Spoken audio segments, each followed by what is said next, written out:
I asked the executive director na pa-receive ho namin at na-download na ho namin sa Land Bank. The Department of Budget and Management has already downloaded the money.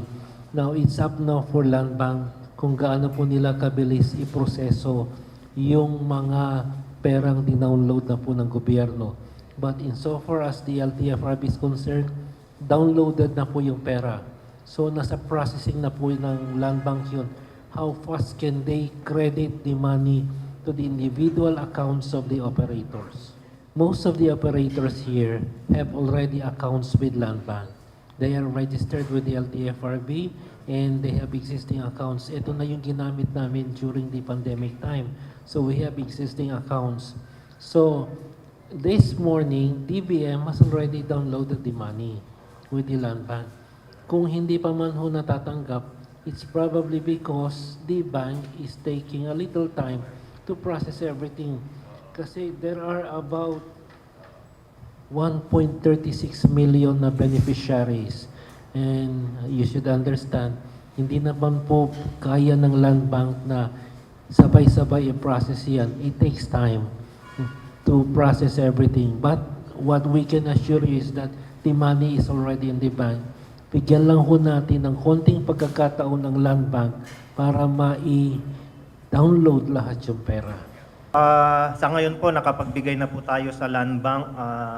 Nasa 20,000 units po, no? O, ibig pong sabihin 20,000 beneficiaries as of 25, nasa 25 po, ano, per information from our project management team.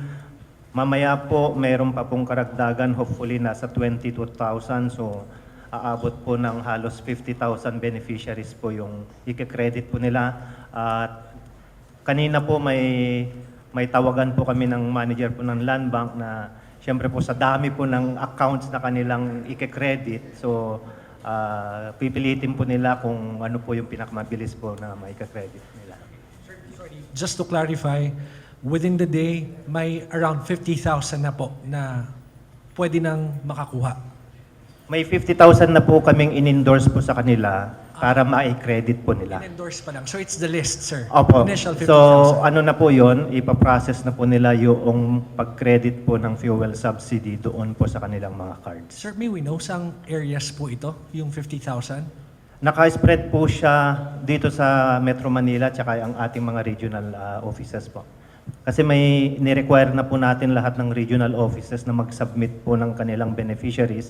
So sabay-sabay po yung validation po ng ating project management team tsaka ng itong ISMD division po natin para po ma-validate po yung listahan kung sino po yung may endorse na po sa Land Bank po.